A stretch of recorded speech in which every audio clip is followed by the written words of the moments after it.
une directrice du service juridique est en train d'être recrutée, donc ça va être fait extrêmement rapidement. Et puis il y a aussi l'électricien qui nous permet... adjointe, oui, pardon. Et aussi un électricien donc, qui nous évite d'avoir sans cesse recours à des interventions extérieures. Les effectifs de la collectivité sont composés de 87% de catégorie C, 8% de catégorie B et 4% de catégorie A. Je souligne une fois de plus la difficulté à laquelle on est confronté, qui est l'accumulation d'actions durant des années.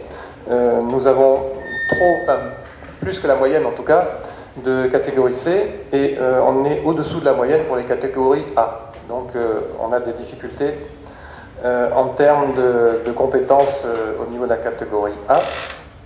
Il convient de préciser que la collectivité était dotée jusqu'en septembre 2014 d'un organigramme en râteau avec 33 services rattachés directement au directeur général des services. Cette organisation ne pouvait générer que des doublons d'emploi au sein de chaque service, alors qu'une mutualisation au niveau d'une direction permettrait de gagner des postes et de les redéployer où les besoins se font sentir. Autant la situation financière de la commune que l'éclatement et la multiplication des services a justifié de procéder à une restructuration générale des services afin de mutualiser et rationaliser les moyens humains, techniques et financiers. Cette mutualisation doit aussi permettre de ne pas remplacer tous les départs à la retraite. C'est pourquoi il a été décidé de regrouper les services au sein de 9 directions afin de donner un caractère plus homogène et rationnel à la structure. Donc ça a été fait, on va dire c'est en cours parce que toutes les directions n'ont pas de chef de pôle. Voilà, donc nous sommes en train d'avancer sur ce terrain. Il a été décidé d'aller plus loin dans la mutualisation des services en créant une direction des affaires juridiques et de la commande publique, juridique, marché public et DSP, assurance, documentation et patrimoine. Un nouvel organigramme a été ainsi soumis à l'avis du comité technique le 22 janvier 2016. Il est évident qu'il convient de traduire cet objectif de mutualisation par un regroupement physique des services appartenant à une même direction. Et là, donc, nous sommes en train de travailler dessus avec l'administration. Bon, c'est une décision politique, mais le but étant, dans un premier temps, d'une part, de retrouver l'hôtel de ville comme centre névralgique de la mairie, et aussi de mutualiser les services et de trouver l'organisation la plus optimale possible. Alors, il convient de préciser que le Code général des collectivités territoriales, complété par la loi NOTRe, oblige à préparer un schéma intercommunal de mutualisation des services. Ça, c'est aussi un point important, nous en avons déjà parlé, mais c'est notre collaboration avec la communauté d'agglomération Sud-Seine-Baume. Et ça, c'est un travail qui est en cours, que les directeurs généraux des services font, pas au quotidien, mais très régulièrement pour avancer sur ce thème. Le projet de schéma de mutualisation des services prévoit notamment l'impact prévisionnel de la mutualisation sur les effectifs de l'établissement public de coopération intercommunale et des communes concernées et sur leurs dépenses de fonctionnement. Ces facteurs exogènes d'évolution vont profondément bouleverser les organisations territoriales qui vont devoir se structurer pour aborder tous ces changements. Et dans ce contexte, la ville de Bandol a souhaité, dans le cadre de la présente convention de partenariat, bénéficier de l'expertise et du savoir-faire du CNFPT.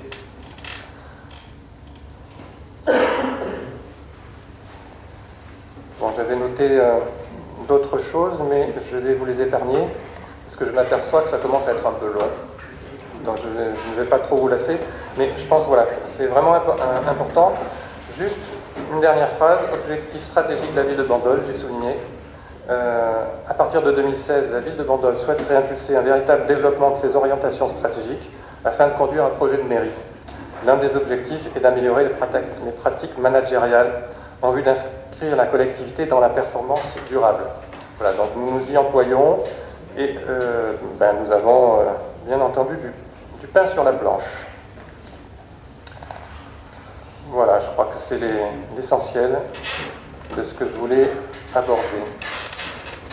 Le présent partenariat donc est conclu pour les années 2015, 2016 et 2017 à compter de sa signature. Y a-t-il des commentaires? Monsieur Champion? Oui, monsieur le maire, mais justement, par rapport à la date de la signature, on peut avoir un partenariat donc, antérieur, puisque vous parlez des années 2015, 2016 et 2017. Ce ne serait pas 2016, 2017, 2018? Ah, peut-être qu'il y a une erreur, effectivement.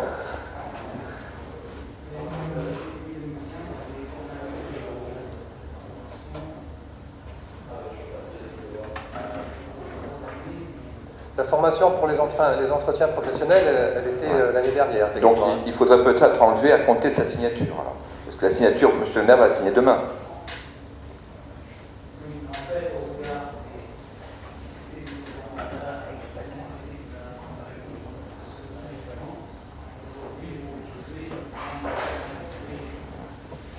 Donc d'une certaine manière de régulariser, si je comprends bien. Voilà, mais la phrase n'était pas cohérente, tu vois, c'est pour ça. Oui, elle est un petit peu bizarre. Oui. Il faudrait juste enlever à compter de sa signature. Ben, il est applicable. On peut dire remplacer, il est conclu, il est applicable. Mais à compter de sa signature, vous allez signer demain, donc le partenariat démarre demain. Oui, oui, oui. Mais si on met le présent partenariat est applicable, à ce moment-là, ça couvre aussi la période de... Tout à fait. Ah, bon. Pourquoi pas, non? C'est corrigé. Merci. Qui est contre? Oui. Vous vouliez dire quelque chose? Monsieur Olivier? Oui, je voulais dire quelque chose. Nonobstant la question judicieuse de Monsieur Champion, vous avez cité mon nom, c'est pour ça que j'interviens, concernant les problèmes, les solutions en matière de ressources humaines. Alors peut-être vous pourriez rappeler votre parcours sur ce plan-là, pour que tout le monde sache... Oui. J'ai travaillé à la Régie du transport de Marseille pendant 34 ans.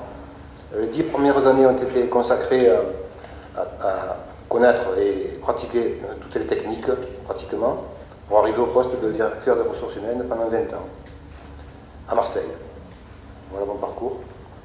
En ce qui concerne, après mes formations, j'ai un Master 2 en ressources humaines, mais je vais le faire court parce que pendant ces 20 années, j'ai reçu beaucoup de formations annexes et continues, comme la PNL et puis d'autres choses, la psychologie du travail et beaucoup d'autres choses encore, nécessaires à l'exercice de ce métier sensible. Voilà pour mon parcours. Je vous dis l'essentiel. Concernant ce que vous avez décrit par rapport aux formations, à un moment donné, ça ressemble un peu à ce qu'on a vécu tout à l'heure entre juristes. Après, pour nous, ça devenait un peu compliqué de comprendre ce qui se passait et ce qu'il y avait véritablement derrière, parce que nous ne sommes pas des spécialistes. Et j'ai bien peur qu'au bout d'un moment, s'agissant des ressources humaines, il y a des gens qui décrochaient, mais il me paraît important de aussi représenter les choses telles qu'elles vont se dérouler. Vous avez parlé en même temps des formations, vous avez parlé des entretiens individuels annuels, de la restructuration, ça fait beaucoup de choses en même temps. C'est vrai que tout est lié, mais de mon point de vue et pour la compréhension des gens, la première des choses, et c'est quelque chose qui est important, qui a été déjà réalisé, c'est la mise en place d'abord parce que c'est obligatoire, des entretiens individuels annuels et la formation des responsables de service, si j'ai bien compris, parce que je reste persuadé qu'on peut avoir les meilleures idées possibles, mais si les chefs de service ne sont pas impliqués et convaincus de la nécessité de mener des entretiens individuels, de donner des objectifs aux gens, de les conduire vers des formations et puis de les revoir l'année d'après, c'est très important de faire vivre ça et de l'inclure dans une démarche de ressources humaines optimisées. Mais il n'y a pas que ça. Après, effectivement, que l'organisation, telle qu'elle peut se prévoir pour les années à venir, contribuera beaucoup à ce que, au bout de la chaîne, les bandolaises et les bandoliers verront un changement sensible s'il y a lieu du travail effectué par les gens, quel qu'il soit. C'est ça qui compte surtout. Et je me répète peut-être, mais ça passe obligatoirement par l'implication des responsables. Quelqu'un qui n'est pas convaincu ne pourra pas convaincre son équipe et ça ne pourra pas aller jusqu'aux agents. Voilà ce que je voulais dire. Vous avez tout à l'heure dit que vous aurez certainement besoin de mes conseils, je le donne volontiers. Je ne vais pas me substituer aux gens qui sont à l'administration, bien entendu, mais je serai toujours là pour vous aider si nécessaire. Bien, je vous remercie. Pour aller prolonger encore, c'est une occasion de rappeler le rôle des élus et des fonctionnaires. Donc les élus sont là pour insuffler à la politique et les fonctionnaires pour appliquer cette politique. Et comment dire, quand l'un ou l'autre va au-delà de son rôle, ça coince. Et donc j'en profite pour rappeler à mes collègues, attention, il ne faut pas jamais jouer au chef de service. Les fonctionnaires sont là pour chacun son rôle. Donc nous allons passer au vote donc, de cette délibération. Qui est contre? Qui s'abstient? Qui est pour?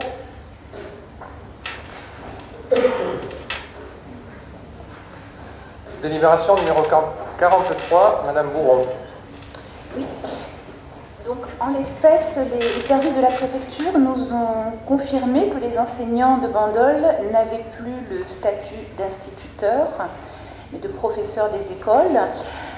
Nous ne paierons donc rien.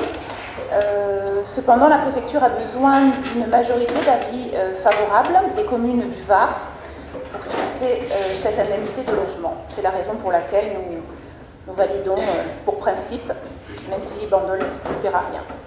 C'est ce qui est proposé. Voilà. Qui est contre? Qui s'abstient? Qui est pour? Numéro 44, activité pérééducative, Madame Valérie Bourron. Oui, donc ici nous souhaitons donc apporter des modifications au PEDT, c'est-à-dire au projet éducatif territorial. Donc modifications sur les points suivants, les lundis, mardis et jeudis, et de 15h30 à 16h30 sur le site des écoles seront proposées des activités culturelles ou sportives. Les activités pérééducatives sont maintenues à l'école maternelle de Bois-Morin de 15h30 à 16h30. Par ailleurs, une étude surveillée est proposée dorénavant tous les jours de 15h30 à 16h30. Tandis que le vendredi, des jeux de cours seront proposés aux enfants, ainsi bien sûr que le maintien de l'étude ou le centre aéré. Enfin, nous demandons un droit d'adhésion de 20 € par famille, et non pas par enfant, pour l'année scolaire, montant qui est demandé à l'inscription de l'enfant, c'est-à-dire au mois de juin, pour la prochaine rentrée. Par conséquent, il est proposé à l'Assemblée d'adopter le règlement intérieur des activités pérééducatives ici annexées et d'autoriser le maire à signer tout document afférent à ce dossier. Y a-t-il des questions? Monsieur Champion. Dans le cadre de la réforme des rythmes scolaires fixée donc par décret numéro 2013-77 du 24 janvier 2013 relatif à l'organisation du temps scolaire dans les écoles maternelles et élémentaires, les communes et EPCI ont désormais la responsabilité de l'animation des temps d'activité périscolaire. La mise en œuvre de ces activités a pour objectif premier de favoriser l'égal accès de tous les enfants aux pratiques culturelles, sportives et artistiques en prolongement du service public de l'éducation. Nos écoles mandolaises représentent environ 580 élèves.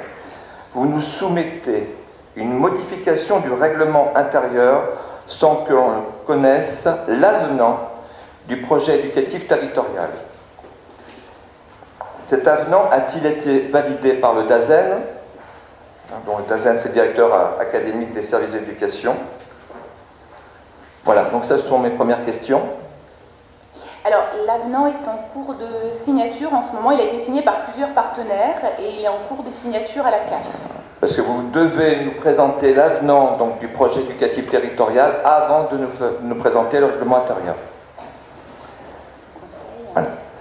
En 2013, donc, j'ai élaboré le projet éducatif territorial donc, avec il y avait Madame Larousse, Madame Gaillard et Madame Isnard, avec un travail qui avait fait un travail remarquable. Et nous avons présenté le projet éducatif territorial à l'Assemblée délibérante. Et un mois ou deux après, ça a été le règlement intérieur. Donc, règlement intérieur, après l'avenant, qui doit nous être présenté. Non, c'est ce qui a déjà été fait, mais vous êtes sûr que c'est la loi qui l'impose? Parce que là, c'est un avenant. Hein, c'est un avenant, il est donc validé par le DAZEN. PEDT de la commune de Bandol. Tout à fait. Donc, s'il est validé par le DAZEN, il doit être validé aussi par l'Assemblée délibérante. Et après, on pourra juger du règlement intérieur. Si vous en êtes certains, on n'est pas pressé. Est-ce qu'on est pressé de voter cette délibération? Oui, quand même. Oui, parce que c'est pour la rentrée prochaine. Est-ce que ça peut être pour le prochain conseil? Pardon? Oui. Oui, pour le prochain conseil. Écoutez, on va la passer au prochain conseil en espérant que le problème sera résolu. Sinon, j'ai d'autres questions comme ça. Vous pourrez nous répondre. Juste une petite observation. Si, en recevant le dossier, n'hésitez pas à nous faire part de difficultés de ce genre pour pouvoir essayer de les résoudre en amont. Donc j'ai d'autres questions que vous pourrez nous répondre la prochaine fois. Ce que nous voudrions connaître, c'est le coût des activités éducatives de l'année passée, le montant des aides de l'État, le montant des aides de la CAF, donc pour les enfants qui sont reçus dans les ALCSH, c'est-à-dire les accueils de loisirs sans hébergement. Et pourriez-vous motiver le paiement donc, de ce droit d'adhésion aux activités péréducatives, d'un montant de 20 € cette année? Que se passe-t-il si les familles ne veulent pas payer, ne peuvent pas payer, ne veulent pas payer? Est-ce que l'enfant sera rejeté de l'école? Alors sur les, à 15h30. Sur les questions, Madame Boron les a notées donc, pour la prochaine fois. Pour les 20 €, peut-être vous pouvez répondre tout de suite. Oui, les 20 €, donc nous avons fait un choix après observation de ce qui se passait dans les communes environnantes. Nous avons fait ce choix en concertation avec toute la communauté éducative et notamment les représentants de parents d'élèves qui ne se sont pas opposés à ce paiement des 20 € et à ce jour. Nous n'avons enregistré aucune plainte de famille, puisque la majorité des inscriptions nous sont d'ores et déjà revenues au bureau des écoles. Tout se passe très bien de ce point de vue-là. Voilà. Il est certain que des familles ont inscrit leurs enfants et ont payé les 20 €. Mais j'ai rencontré pas mal de familles qui m'ont demandé, mais si on ne payait pas, comment ça allait se passer pour les enfants? Moi, je n'ai pas ce retour-là. Tout se passe pour nous très bien. Et encore une fois, cette décision a été prise avec les représentants des parents d'élèves. J'aurais aimé que cette décision soit prise aussi après donc,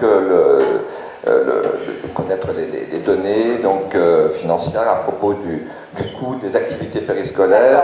J'ai bien noté l'État et la CAF. D'accord. Donc les questions seront notées donc, pour la prochaine séance. Je rappelle que les montants, ça a été, c'était le DAZEN, je crois, qui nous avait donné des montants comparatifs de communes avoisinantes. Oui, ça tourne entre 50 et 100 €. Donc voilà. Vous savez comment ça se passe, hein? C'est 20 € cette année, l'année prochaine 30 et les années suivantes. C'est par famille et non pas par enfant, donc vraiment ça n'a pas été perçu comme quelque chose, même si nous savons qu'au moment de la rentrée, les familles. N'anticipons pas sur les années futures, à chaque jour qui s'appelle. Exactement. Ouais. Quand on a le pied dedans.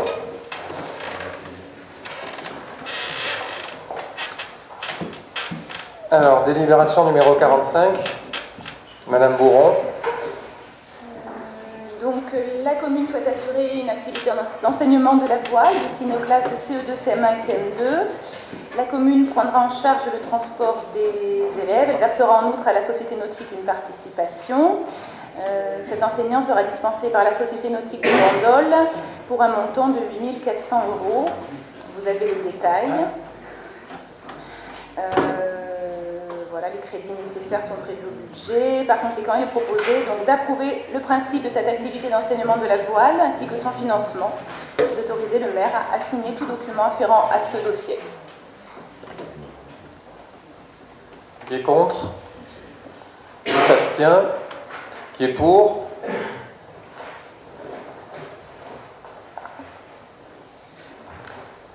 Alors, la numéro 46, normalement, c'était Madame Revest qui devait la présenter.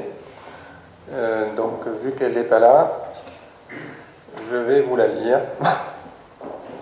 Alors, par des structures d'accueil familial, adoption des modifications apportées au règlement de fonctionnement et projet d'établissement de la structure.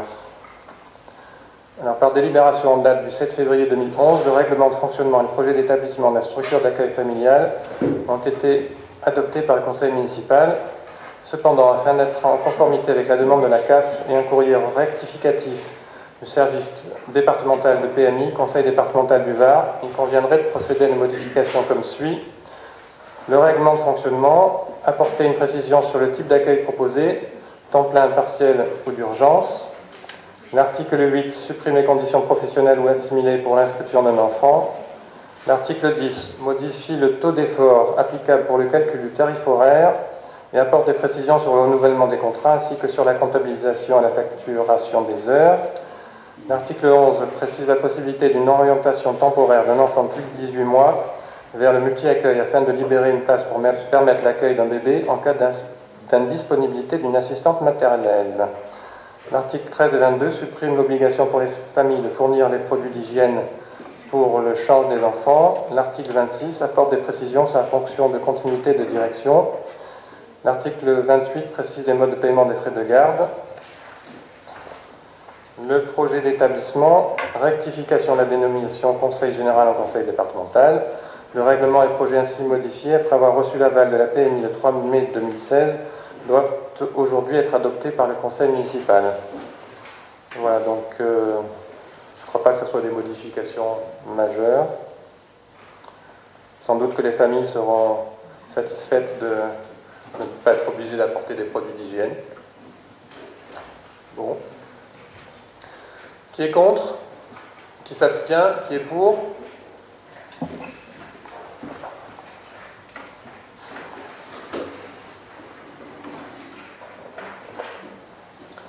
Donc la 47, pareil, c'était la dernière, celle d'avant, c'était la crèche multi-accueil, la crèche familiale, pardon.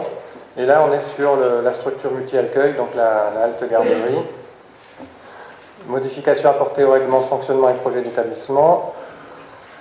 Par délibération, en date du 19 juin 2013, le règlement intérieur et le projet d'établissement de la structure multi-accueil avait reçu l'aval de la direction de la solidarité et de l'insertion.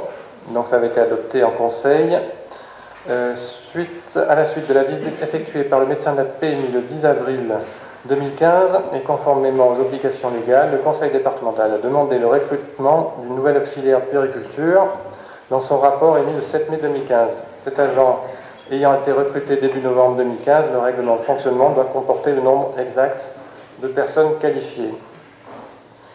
Je crois que ce n'est pas indispensable que je lise tout le reste, puisqu'on se met en adéquation avec cette demande du médecin de la PMI. Qui est contre? Qui s'abstient? Qui est pour?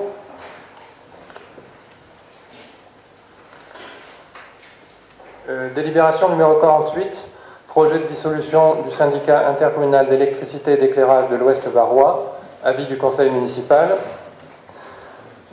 Dans le cadre de la future dissolution du syndicat intercommunal d'électricité et d'éclairage de l'Ouest Varois, donc le CIEOV, et dans le cadre aussi du schéma départemental de coopération intercommunale, un avis défavorable à ce projet de dissolution a été voté lors d'un conseil syndical en date du 23 novembre 2015. Et donc les communes adhérentes avaient exprimé un même sens de décision. En application de l'article 40 de la loi du 7 août 2015 portant nouvelle organisation territoriale de la République, la loi NOTRe, ce projet de dissolution doit être soumis à l'avis du conseil municipal des communes membres devant se prononcer dans un délai de 75 jours à compter de la notification par le préfet de l'arrêté de périmètre, et celui-ci a été notifié le 19 avril 2016, donc ça nous mène jusqu'au 4 juillet. Pour schématiser un petit peu la problématique, nous sommes appuyés, et c'était déjà le cas lors de la réunion du Conseil syndical du 23 novembre 2015, nous sommes appuyés sur un argument erroné qui a été soulevé qui a été utilisé par la préfecture, et donc dans ce schéma départemental de coopération intercommunale, c'est-à-dire que le syndicat, contrairement à ce qui est dit, n'a pas seulement une compétence qui serait exercée par le CNIELEC, le syndicat de l'électricité, mais donc le CIOB a d'autres compétences qui sont les travaux d'éclairage public, l'éclairage des sites, les dépannages, l'entretien des installations et leur gestion informatisée. Le volume des investissements, c'est plus d'1 million d'euros. Ça montre qu'il y a une dynamique certaine. Il y a surtout un argument de proximité du syndicat avec ses communes membres, ce qui n'est pas le cas du CNIELEC qui est domicilié à Brignoles. Et je pense que M. Valero pourrait en témoigner. Le quorum n'est pas très souvent atteint lors des séances du CNIELEC. M. Valero, oui. J'y vais souvent, et bien souvent, on tourne comme on est venu, parce que les gens ne se déplacent pas jusqu'à là-bas. Donc ça fait très loin, et malheureusement, il n'y a pas grand monde qui est là. La mairie de Bandol est représentée chaque fois, mais bon, les autres ne font pas l'effort de venir. Donc cette délibération, je l'ai proposée à toutes les communes membres, de Sud-Sainte-Baume. Donc ça va être voté d'ici la fin du mois. Qui est contre? Qui s'abstient? Qui est pour? Oui, Monsieur Champion. On voit dans le courrier de Monsieur le Préfet quand même qu'il a la volonté de dissoudre ce syndicat. Hein, et que d'ailleurs il précise dans son courrier adressé au président du CIOB, en l'occurrence vous, Monsieur le maire, qu'à défaut d'accord des communes, il disposera de la possibilité d'engager la procédure lui permettant de passer outre ce refus. De toute façon, le préfet a le dernier mot. C'est assez fréquent dans ce genre de situation. Donc nous, on lui donne notre avis, commune par commune, et après... Mais si ce projet va dans le sens d'une baisse des dépenses publiques et d'une meilleure prise en compte des besoins citoyens, le groupe de l'opposition donc sera favorable à ce projet. Très bien. Chacun exprime sa position. Donc, qui est contre? Qui s'abstient? Qui est pour?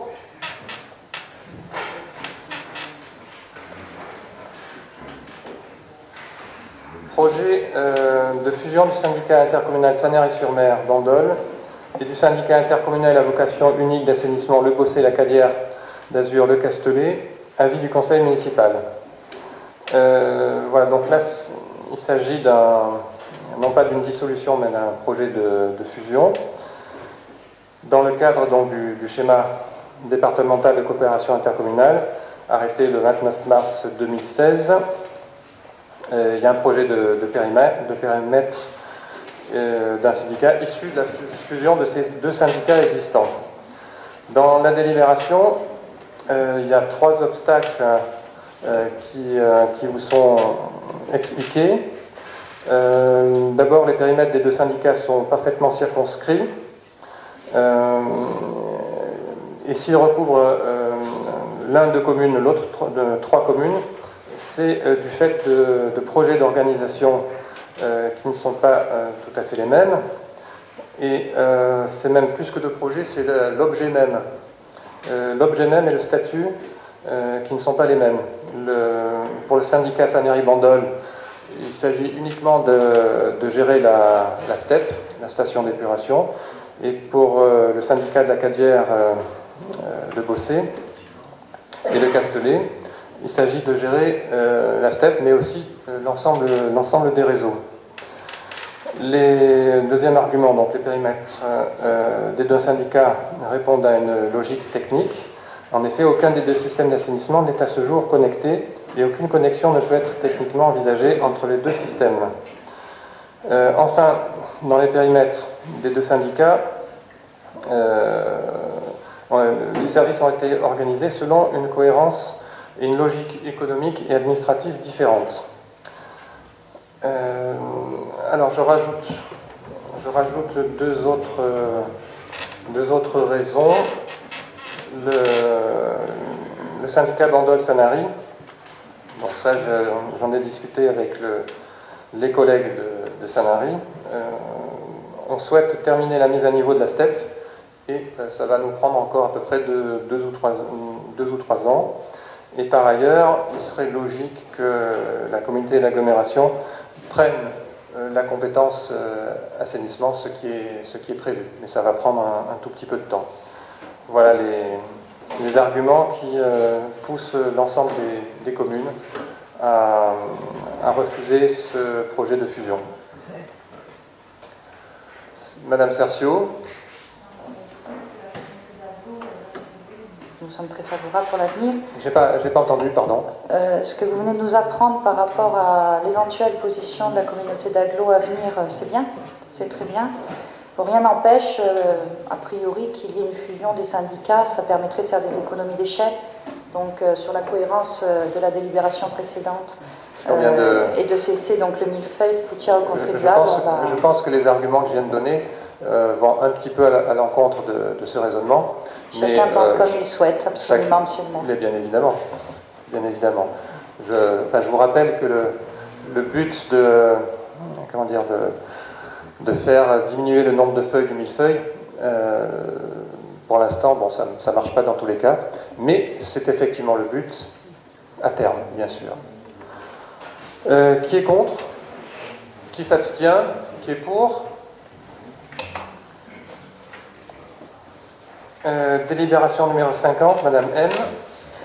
Oui, délibération numéro 50, consultation juridique d'avocats en faveur des administrés, convention tripartite, commune de Bandol, CDAD du Var et Ordre des avocats au barreau de Toulon. Alors, si vous me permettez, en préliminaire, quelques propos. Je ne participe pas, bien évidemment, à ces consultations, mon associé non plus, et nos collaborateurs non plus. Je referme la parenthèse. Au-delà de ça, je trouve que c'est une chose très importante pour nos administrés, et notamment des administrés un peu plus âgés qui ont du mal à se déplacer, puisque la majorité des avocats se trouvent sur Toulon. Alors, c'est organisé le 1er et le 3e mardi de chaque mois, sur la commune de Bandol et sur les communes environnantes. Alors comment ça se passe? Je vous l'explique rapidement. Les administrés prennent rendez-vous à la commune. Alors c'est des rendez-vous d'1 quart d'heure, vous avez une liste qui est établie, l'avocat arrive, il reçoit ces gens, il a déjà en amont la liste qui lui est adressée, où il y a l'objet du litige, par exemple litige familial, litige en droit social, et l'avocat délivre une petite consultation. Il y a aussi, au-delà de la consultation juridique, il y a aussi une orientation, parce que des fois, ça ne relève pas du domaine juridique, et donc on va orienter les administrés vers telle ou telle administration. Alors, par délibération du 9 décembre 2002, le conseil municipal a autorisé le maire à conclure une convention tripartite entre le CDAD, la commune et l'ordre des avocats au barreau de Toulon. En 2005, ça a été la même chose, mais avec la chambre des notaires. Alors, il y a une chose importante qui a été réalisée grâce à monsieur le maire et monsieur Chaurel, puisque c'est eux qui ont négocié, et je tiens à les remercier au nom des administrés, puisque les consultations pour les notaires ont été suspendus par la Chambre. Ne me demandez pas pourquoi, je ne connais pas cette raison, mais sachez que depuis 2014, il n'y a plus de consultation de notaires. C'est pourquoi M. Chaurel et M. le maire ont directement négocié avec Mme Broutechou, qui est la présidente du TGI de Toulon, qui vient d'être nommée, et le calcul de base est passé de 0,50 à 0,30. On va attendre M. le maire pour voter, peut-être.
conséquent, il est proposé à l'Assemblée d'adopter les termes de la Convention 6 annexée, d'autoriser le maire à la signer ainsi que tout document y afférent. Y a-t-il des questions? Qui est contre? Qui s'abstient? Qui est pour? Délibération 51, Monsieur Chorel. La ville de Bandol a été destinataire d'un arrêté préfectoral du 19 mai 2016 portant ouverture d'une enquête publique relative à la demande d'autorisation d'exploiter une carrière présentée par Lafarge Granulat. L'exploitation de la carrière avec installation de matériaux et stockage de déchets inertes au lieu-dit Val d'Aran sur le territoire des communes du Bossé, du Castellet et d'Evenos nécessite l'avis des communes limitrophes. Vu le dossier constitué à l'appui de cette demande, comprenant notamment une étude d'impact et une étude des dangers, vu les avis exprimés au cours de la consultation administrative réglementaire préalablement à l'ouverture de l'enquête publique, par conséquent, il est proposé à l'Assemblée d'accepter la demande d'autorisation d'exploiter cette carrière au lieu-dit Val d'Aran sur les communes du Bossé, du Castellet et d'Evenos, de publier l'avis d'enquête par voie d'affiche et de laisser à disposition des administrés le dossier de demande d'autorisation d'exploiter. Pas de questions? Qui est contre? Qui s'abstient? Qui est pour? Numéro 52, Monsieur Chorel.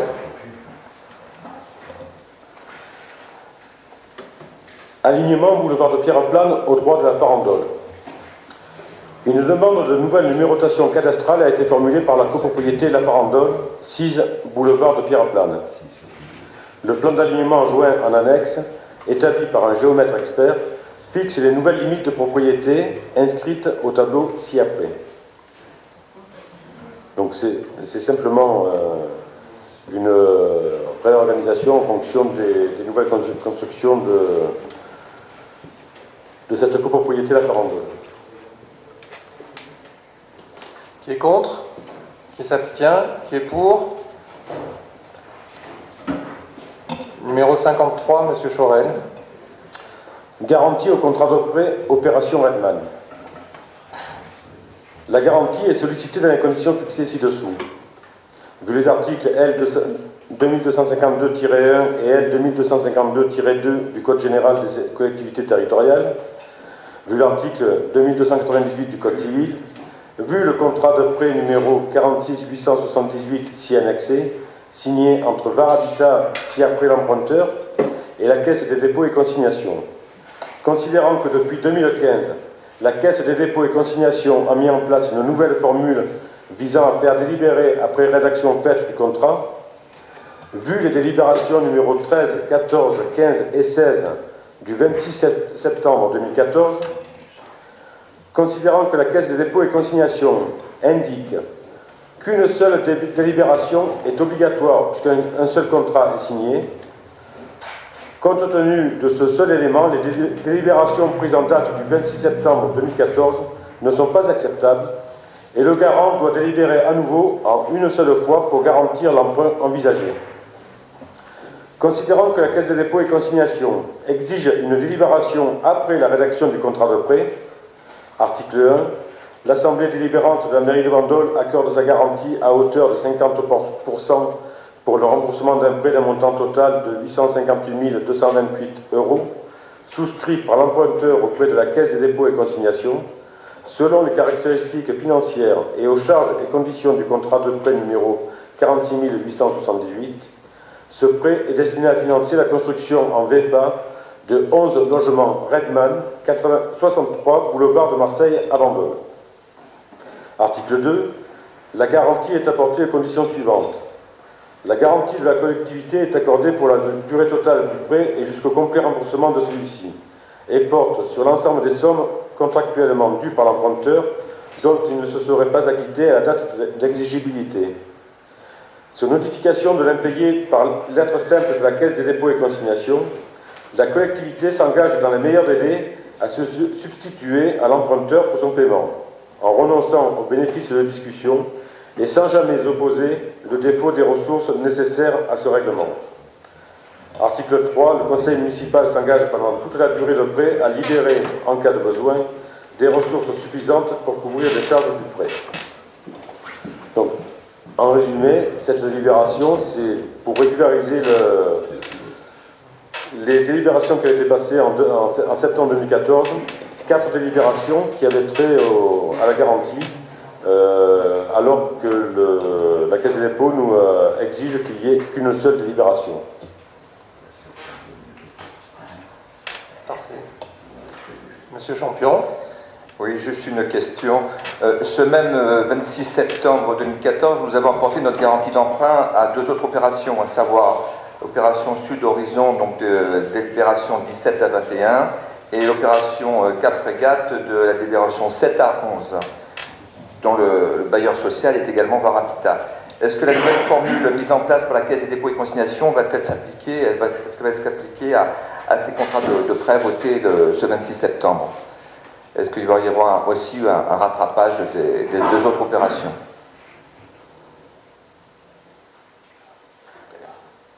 Avez-vous connaissance qu'il y a eu plusieurs délibérations pour les demandes de prêt? Ah oui, oui, ce 26 septembre, oui, il y a eu trois opérations. Hein, donc oui, Redman, Sud Horizon et 4 Régates, et on a voté donc à chaque fois les 4 garanties d'emprunt, en plus foncier, PLAI et PLAI foncier. Et c'est la Caisse des dépôts qui est concernée également? Toujours. Donc on risque d'avoir le même problème, c'est ça? Problème, peut-être pas, régularisation. Oui. Bah, je pense, si les mots sont les mêmes. Tout à fait, c'est pour ça que je posais la question. Bon, à vérifier, probablement à régulariser, j'imagine. On va déjà voter celle-là. Qui est contre? Qui s'abstient? Qui est pour?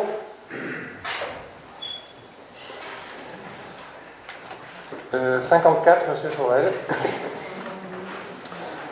Aménagement du giratoire de Valongue. Acquisition d'une parcelle, BC 56. Le département du Var a souhaité aménager entre la RD 559 et l'avenue d'Aïriganeu un giratoire pour réduire les vitesses, sécuriser et faciliter les mouvements des véhicules sur ce tronçon. La parcelle cadastrée BC 56, d'une surface de 410 m², appartenant à la copropriété Les Mâts du Golfe, est impactée par ces travaux. Cette emprise, actuellement à l'extérieur de la résidence, aménagée en stationnement, trottoir et espace paysager, sera recalibrée dans le cadre des travaux du giratoire pour faciliter et sécuriser le cheminement piéton. La copropriété a donné son accord par procès-verbal d'Assemblée générale du 15 juin 2013 pour la cession gratuite à la commune de la parcelle susvisée. Le plan de cession établi par un géomètre expert est annexé à la présente.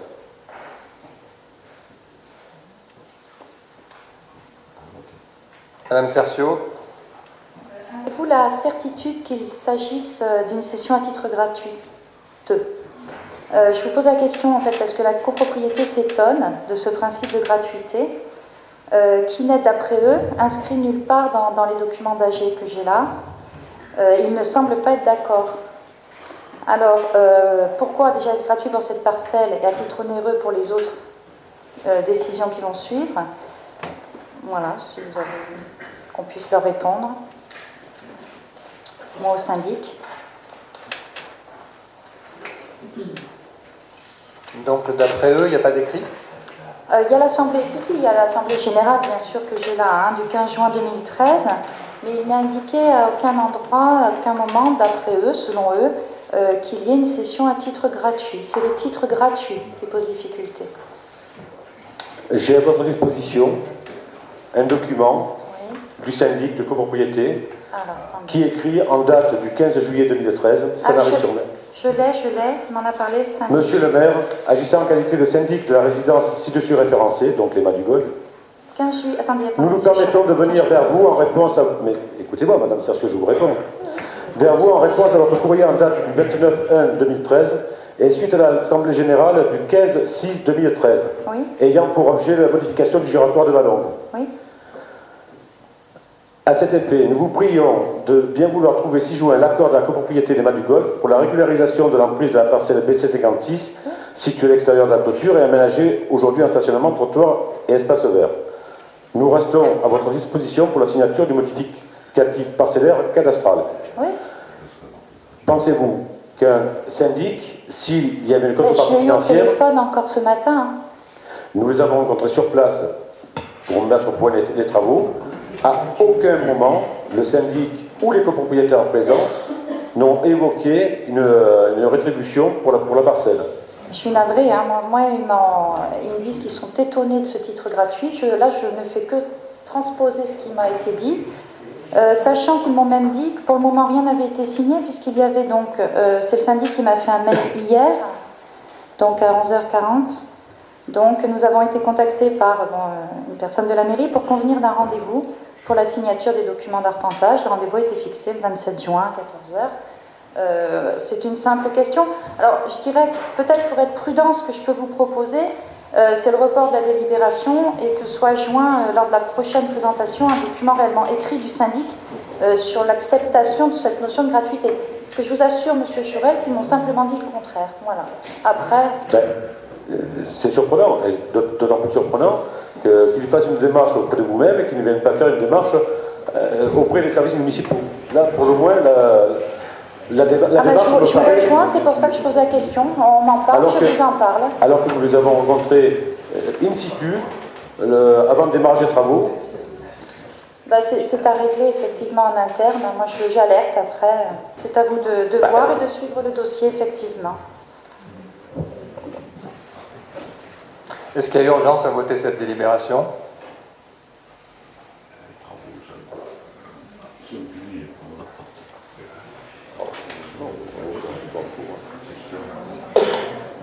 Eh ben,